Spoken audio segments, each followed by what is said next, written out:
भाइयों एवं बहनों, आज मैं हिंदी साहित्य इतिहास लेखन की परंपरा में आगे के इतिहास पद्धति के बारे में बताना चाहूँगी। हिंदी साहित्य का इतिहास वैज्ञानिक पद्धति पर सुव्यवस्थित रूप से प्रस्तुत करने का श्रेय जॉर्ज अब्राहम ग्रियर्सन को जाता है। इनका वैसे तो मूलतः साहित्य अंग्रेजी भाषा में ही लिखा गया है, जिसका नाम है the modern vernacular literature of Hindustan, जो कि एशियाटिक सोसाइटी ऑफ बंगाल की पत्रिका के एक विशेषांक के रूप में सन 1888 ईस्वी में प्रकाशित हुआ था। आलोच्य साहित्य ग्रंथ में पहली बार कवियों एवं लेखकों का वर्गीकरण काल क्रमानुसार प्रस्तुत किया गया।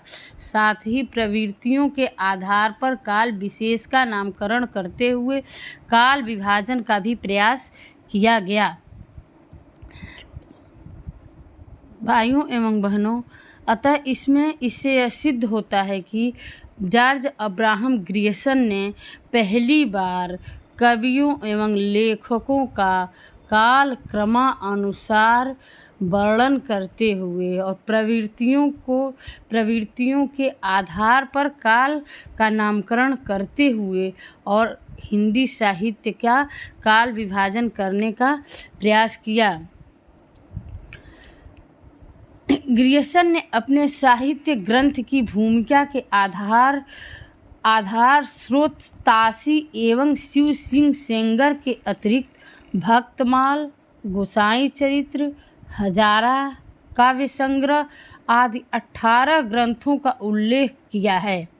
अतः ये परीक्षा में पूछा जा सकता है कि ग्रियर्सन ने अपने साहित्य की रचना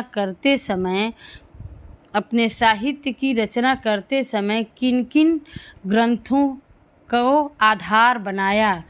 तो इसमें प्रमुख ग्रंथ हैं ताशी के इतिहास ग्रंथ एवं शिव सिंह सेंगर का भी इतिहास ग्रंथ को आधार बनाया। इसके अतिरिक्त भक्तमाल और गोसाई चरित्र, हजारा काव्य संग्रह यानी कि कालिदास हजारा काव्य संग्रह आदि 18 ग्रंथों को अपने साहित्य लेखन के आधार बनाया। भक्ति काव्य को स्वर्ण युग घोषित करने का कार्य भी ग्रियर्सन ने ही किया, जो कि एक ग्रियर्सन की महत्वपूर्ण उपलब्धि रही है। ग्रियर्सन ने साहित्यशास्त्र ग्रंथ में 952 रचनाओं का परिचय दिया गया है। मतलब यह है कि ग्रियर्सन के काव्य में 952 रचनाकारों का परिचय दिया गया है। आलोच्य ग्रंथ का सन 1957 में डॉक्टर किशोरी लाल गुप्त ने हिंदी साहित्य का इतिहास शीर्षक से अंग्रेजी से हिंदी में अनुवाद प्रकाशित कराया। मतलब यह सिद्ध होता है कि ग्रियर्सन ने 952 रचनाकारों का परिचय दिया है और जो कि सन 1957 ईस्वी में किशोरी लाल गुप्त के द्वारा हिंदी साहित्य का इतिहास शीर्षक से अंग्रेजी से, जो कि ग्रियर्सन ने अंग्रेजी भाषा में लिखा था और उसका हिंदी में अनुवाद प्रकाशित करने का श्रेय किशोरी लाल गुप्त को जाता है। किशोरी लाल गुप्त ने लिखा है कि यह हिंदी साहित्य की नींव का वह पत्थर है जिस पर आचार्य शुक्ल ने अपने सुप्रसिद्ध इतिहास का भव्य भवन निर्मित किया है।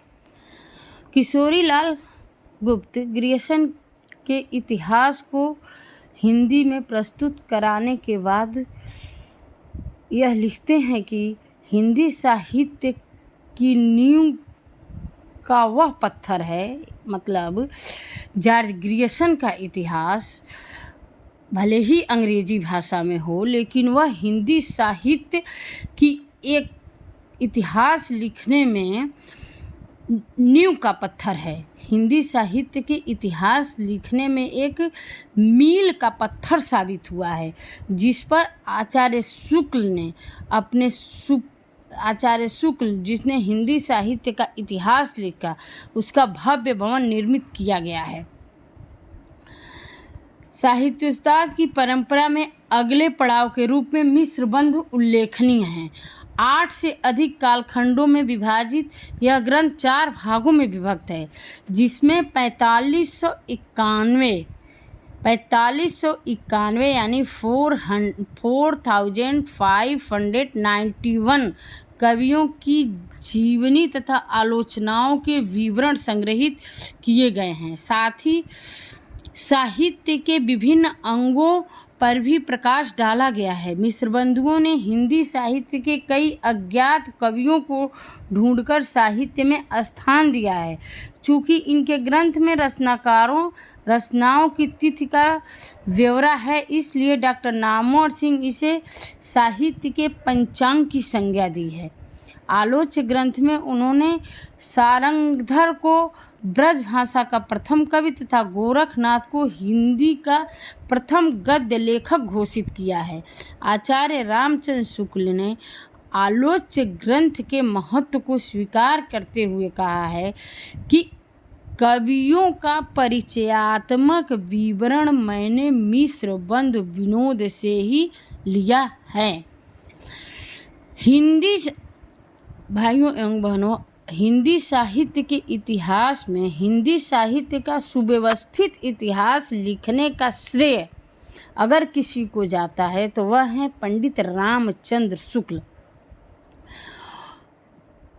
रामचंद्र शुक्ल के बारे में कहा जाता है कि और इतिहास में लिखा गया है कि उन्होंने जनता के चित्त वृत्तियों के आधार पर साहित्य की प्रवृत्तियों का विश्लेषण करते हुए लिखा है कि जबकि प्रत्येक देश का साहित्य वहाँ की जनता के चित्तवृत्ति का अस्थायी प्रतिबिंब होता है, तब यह निश्चित होता है कि जनता की चित्तवृत्ति के परिवर्तन के साथ साथ साहित्य के स्वरूप में भी परिवर्तन होता जाता है।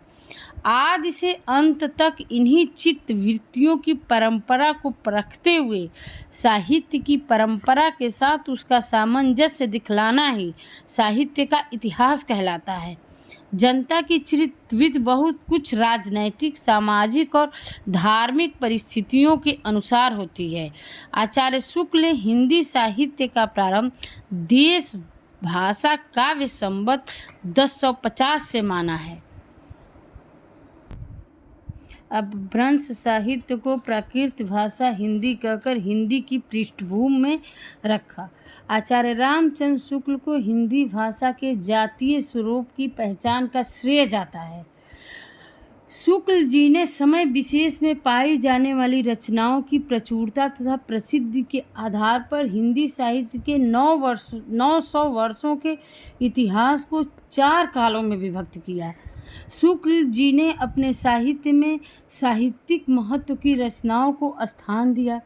शुक्ल जी की आलोचना की विवेकपूर्ण प्रखर चेतना का विस्तार उनके साहित्य के इतिहास में देखा जा सकता है। उनका रसवादी सिद्धांत, लोक मंगल की भावना की कसौटी, काव्य को सामाजिक जीवन का प्रतिबिंब मानना तथा साहित्य धारा को विकसित करने वाली शक्तियों का विश्लेषण आदि आचार्य शुक्ल ने अपने साहित्य ग्रंथ की भूमिका के आधार स्रोत ग्रंथों के नाम भी दिए हैं। इनके प्रमुख स्रोत ग्रंथ हैं कविता कौमुदी, जिनसे कि आचार्य शुक्ल ने अपने साहित्य का इतिहास लिखा। इन प्रमुख ग्रंथों का सहारा लिया। उस प्रमुख ग्रंथों में है कविता कौमुदी, जो कि रामनरेश त्रिपाठी के द्वारा लिखी गई है। हिंदी कोविद रत्नमाला ब्रज माधुरी सार, जो कि वियोगी हरि ने लिखा है। मिश्र बंध विनोद आदि लोगों के द्वारा रचित ग्रंथों का श्रेय लेते हुए शुक्ल जी ने अपने इतिहास की रचना की। डॉक्टर नामवर सिंह ने लिखा है कि शुक्ल जी को इतिहास पंचांग के रूप में प्राप्त हुआ था। उसे उन्होंने मानवीय चेतना से अनुप्राणित कर साहित्य बना दिया। अनेक विशेषताओं के बावजूद शुक्ल जी के इतिहास में कुछ कमियां भी हैं। भाइयों एवं बहनों, आज मैं तो इतना पढ़ाई हूँ और आगे जो भी इससे प्रश्न बन सकेगा मैं बना करके और तैयार करवाऊँगी, जो कि परीक्षा की दृष्टि से बहुत ही महत्वपूर्ण होगा।